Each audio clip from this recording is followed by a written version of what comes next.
ਅਗਲੀ ਗੱਲ ਕਰੀਏ ਇਸ ਟਾਈਮ ਜਿਹੜੀ ਇੰਡੀਆ ਦੇ ਵਿੱਚ ਭਾਰਤ ਦੇ ਵਿੱਚ ਸਭ ਤੋਂ ਜ਼ਿਆਦਾ ਚਰਚਿਤ ਖਬਰ ਹੈ ਪੁਤਿਨ ਦਾ ਭਾਰਤ ਦੌਰਾ।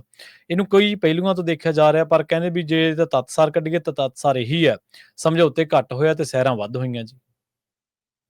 ਪ੍ਰਵੀਨ ਜੀ 30 ਘੰਟੇ ਲਗਭਗ ਇੱਥੇ ਬਤਾਏ ਰਾਸ਼ਟਰਪਤੀ ਰੂਸ ਦੇ ਰਾਸ਼ਟਰਪਤੀ ਪੁਤਿਨ ਨੇ ਤੇ ਸਭ ਦੀਆਂ ਨਜ਼ਰਾਂ ਸੀ, ਖਾਸ ਕਰ ਅੰਤਰਰਾਸ਼ਟਰੀ ਪੱਧਰ ਦੇ ਉੱਤੇ ਆਪਾਂ ਗੱਲ ਕਰ ਰਹੇ ਸੀ ਕਿ ਕਾਫੀ ਨਜ਼ਰਾਂ ਸੀ, ਖਾਸ ਕਰਕੇ ਅਮਰੀਕਾ ਦੇ ਰਾਸ਼ਟਰਪਤੀ ਡੋਨਾਲਡ ਟਰੰਪ ਤੇ ਉਹਨਾਂ ਦੀ ਟੀਮ ਦੀ ਕਾਫੀ ਨਜ਼ਰ ਸੀ ਕਿ ਕੀ ਹੁੰਦਾ ਹੈ, ਕਿਉਂਕਿ ਇੱਕ ਤਰ੍ਹਾਂ ਨਾਲ ਇਸ ਫੇਰੀ ਰਾਹੀਂ ਜੇ ਜਵਾਬ ਕਿਸੇ ਨੂੰ ਜਾ ਰਿਹਾ ਸੀ ਤਾਂ ਉਹ ਅਮਰੀਕਾ ਦੇ ਰਾਸ਼ਟਰਪਤੀ ਨੂੰ ਜਾਂ ਅਮਰੀਕਾ ਨੂੰ ਜਿਹੜਾ ਉਹ ਟੈਰਿਫ ਵਾਰ ਹੈ ਜਾਂ ਟੈਰਿਫ ਲਾਉਣ ਵਾਲਾ ਮਸਲਾ ਹੈ ਜਾਂ ਜ਼ੀਰੋ ਟੈਰਿਫ ਸਮਝੌਤੇ ਨੇ ਜਿਹੜੇ ਉਹਨਾਂ ਦੇ ਉੱਤੇ ਸਾਰਿਆਂ ਦੇ ਉੱਤੇ ਉਸ ਪਹਿਲੂ ਤੋਂ ਅਸਰ ਪੈਣਾ ਸੀਗਾ, ਉਸ ਨਜ਼ਰੀਏ ਤੋਂ ਨਜ਼ਰ ਸੀ।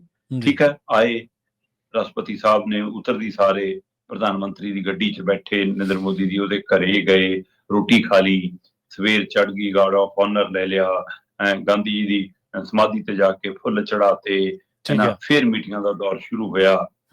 ਦਿਨ ਦੇ ਵਿੱਚ 3 ਮੁਲਾਕਾਤਾਂ ਲਗਭਗ ਮੋਦੀ ਹੋਰਾਂ ਫਿਰ ਨਾਲ ਹੁੰਦੀਆਂ ਨੇ, ਦੋਵਾਂ ਦੇ ਵਿਚਾਲੇ ਦਵੱਲੇ ਸਮਝੌਤੇ ਹੁੰਦੇ ਨੇ, 19 ਦੇ ਕਰੀਬ ਸਮਝੌਤੇ ਨੇ ਜਿਹੜੇ ਦੱਸੇ ਜਾ ਰਹੇ ਨੇ ਕਿ ਦੋਵਾਂ ਮੁਲਕਾਂ ਦੇ ਵਿਚਾਲੇ 19 ਸਮਝੌਤੇ ਹੋਏ ਨੇ।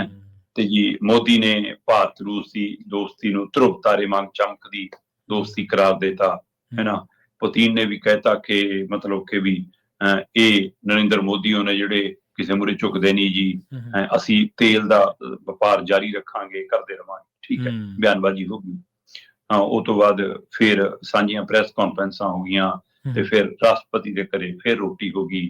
ਰੋਟੀ ਨੂੰ ਲੈ ਕੇ ਫਿਰ ਖੜਗੇ ਤੇ ਰਾਹੁਲ ਹੋਰਾਂ ਵੱਲੋਂ ਬਿਆਨ ਆ ਗਿਆ ਜੀ ਇਹ ਸਰਕਾਰ ਨਿਯਮ ਤੋੜਦੀ ਹੈ ਜੀ, ਸੰਵਿਧਾਨ ਦੇ ਅਨੁਸਾਰ ਨਹੀਂ ਚੱਲਦੀ, ਰੁਤਬਾ ਨਹੀਂ ਦਿੰਦੀ, ਸਾਨੂੰ ਬੁਲਾਇਆ ਹੀ ਨਹੀਂਗਾ, ਸ਼ਸ਼ੀ ਥਰੂਰ ਫਿਰ ਬੁਲਾ ਲਿਆ, ਹੈ ਨਾ।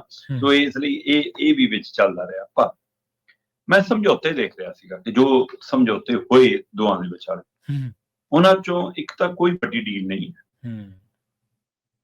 100 ਅਰਬ ਡਾਲਰ ਤੱਕ ਕਹਿੰਦੇ ਜੀ ਦਵੱਲਾ ਵਪਾਰ ਲਿਜਾਣ ਦੀ ਕਵਾਇਦ ਹੈ ਕਿ ਦੋਵਾਂ ਮੁਲਕਾਂ ਵਿਚਾਲੇ ਜਿਹੜਾ ਵਪਾਰ ਹੈ ਉਹ ਇੱਥੇ ਤੱਕ ਚਲਾ ਜਾਵੇ, ਇਹ ਕਹਿੰਦੇ ਸਾਡੀ ਕਵਾਇਦ ਹੈ। ਵੱਡਾ ਕੰਮ ਇਹ ਹੋਇਆ ਕਿ ਰੂਸ ਦੇ ਸੈਲਾਨੀ ਜੇ ਭਾਰਤ ਆਉਣਾ ਚਾਹਣਗੇ ਤਾਂ 30 ਦਿਨਾਂ ਤੱਕ ਉਹਨਾਂ ਨੂੰ ਮਤਲਬ ਮੁਫਤ ਸੈਰ ਸਪਾਟੇ ਦਾ ਵੀਜ਼ਾ ਮਿਲੂਗਾ। ਠੀਕ ਹੈ, ਸਾਲਾਨਾ ਜਿਹੜਾ ਵਪਾਰ ਹੈ ਉਹ 64 ਅਰਬ ਡਾਲਰ ਤੋਂ ਵਧਾ ਕੇ 100 ਮਤਲਬ 64 ਅਰਬ ਡਾਲਰ ਦਾ, ਇਸ ਨੂੰ 100 ਅਰਬ ਡਾਲਰ ਤੱਕ ਲਿਜਾਣ ਦਾ ਟੀਚਾ ਮਿਥਿਆ ਹੈ। ਤੇ ਠੀਕ ਹੈ, ਕੁਝ ਜਹਾਜ਼ਾਂ ਨੂੰ ਲੈ ਕੇ, ਕੁਝ ਯੰਤਰਾਂ ਨੂੰ ਲੈ ਕੇ, ਹੈ ਨਾ, ਤੇਲ ਨੂੰ ਲੈ ਕੇ ਤੇ ਕੁਝ ਹੋਰ ਸਮਾਨ ਨੂੰ ਲੈ ਕੇ ਇਸ ਤਰ੍ਹਾਂ ਦੇ ਸਮਝੌਤੇ ਹੋਏ ਨੇ ਦੋਵਾਂ ਮੁਲਕਾਂ 'ਚ। ਪਰ ਕੋਈ ਖਾਸ ਕਰਕੇ ਜਿਹੜਾ ਅਮਰੀਕਾ ਨੂੰ ਫਿਕਰ ਸੀ ਕੋਈ ਡਿਫੈਂਸ ਵਾਲਾ ਵੱਡਾ ਸਮਝੌਤਾ ਨਾ ਹੋ ਜਾਵੇ, ਉਹ ਨਹੀਂ ਹੋਇਆ। ਪਰ ਤੇਲ ਵਾਲੇ ਮਾਮਲੇ ਜਿਹੜਾ ਕਟੌਤੀ ਕਹੀ ਜਾ ਰਹੀ ਹੈ, ਕਟੌਤੀ ਦੀ ਬਜਾਏ ਹੋਰ ਅਗਾਂਹ ਵਧਣ ਦੇ ਸੰਕੇਤ ਜਿਹੜੇ ਦਿੱਤੇ ਨੇ, ਹੈ ਨਾ, ਇਹ ਅਮਰੀਕਾ ਲਈ ਚੁਣੌਤੀ ਵੀ ਨੇ। ਸੋ ਇਸ ਲਈ ਮੈਨੂੰ ਲੱਗਦਾ ਕਿ ਸੁਨੇਹਾ ਤਾਂ ਗਿਆ ਇਸ ਫੇਰੀ ਤੋਂ ਜੀ, ਰੂਸ ਔਰ ਭਾਰਤ ਦੀ ਨੇੜਤਾ ਦਾ ਸੁਨੇਹਾ ਤਾਂ ਗਿਆ ਵਿਸ਼ਵ ਤਾਕਤ ਨੂੰ, ਹੈ ਨਾ। ਤੇ ਉਸ ਦੇ ਮੂਹਰੇ ਇਹ ਚੁਣੌਤੀ ਵੀ ਉਭਰੇਗੀ ਕਿ ਕੀ ਉਹ ਇਹ ਤੋਂ ਬਾਅਦ ਕੋਈ ਤੜਫ ਕੇ ਕੋਈ ਨਵੀਂ ਕਾਰਵਾਈ ਤਾਂ ਨਹੀਂ ਕਰਦਾ ਭਾਰਤ ਤੇ, ਕੋਈ ਨਵੇਂ ਟੈਕਸ ਬਾਤ ਤਾਂ ਨਹੀਂ ਹੁੰਦਾ, ਕੁਛ ਨਵਾਂ ਫਰਮਾਨ ਤਾਂ ਨਹੀਂ ਆਉਂਦਾ, ਹੈ ਨਾ। ਸੋ ਇਸ ਲਈ ਇਹ ਤਾਂ ਦੇਖਣਾ ਅਜੇ ਬਾਕੀ ਹੈ। ਪਰ ਕੁੱਲ ਮਿਲਾ ਕੇ ਮਤਲਬ ਇਹੋ ਜਿਹਾ ਕੁਛ ਨਹੀਂ ਦਿਖਿਆ ਕਿ ਹਾਂ ਬਹੁਤ ਵੱਡਾ ਕੋਈ ਮਤਲਬ ਇੱਕ ਫੈਸਲਾ ਹੋਇਆ ਹੋਵੇ ਜਿਹਦਾ ਅਸਰ ਬਹੁਤ ਦੂਰ ਤੱਕ ਜਾਊਗਾ, ਜਿਹਦਾ ਸੁਨੇਹਾ ਬਹੁਤ ਦੂਰ ਤੱਕ ਜਾਊਗਾ, ਅਜਿਹਾ ਕੁਛ ਨਹੀਂ। ਇਸ ਲਈ ਸਮਝੌਤਿਆਂ ਨਾਲੋਂ ਵੱਧ ਸੈਰਾਂ ਤੇ, ਸੈਲਫੀਆਂ ਤੇ, ਤਸਵੀਰਾਂ ਤੇ ਵੱਧ ਨਜ਼ਰ ਰਹੀ ਤੇ ਉਹ ਗਲੈਮਰ ਦੇ ਰਾਹੀਂ ਸੁਨੇਹਾ ਦੇਣ ਦੀ ਜਿਹੜੀ ਕੋਸ਼ਿਸ਼ ਹੁੰਦੀ ਆ, ਉਹਦੇ ਵਿੱਚ ਸਾਡੀ ਸਰਕਾਰ ਕਾਫੀ ਹੱਦ ਤੱਕ ਕਾਮਯਾਬ। ਜੀ ਬਿਲਕੁਲ।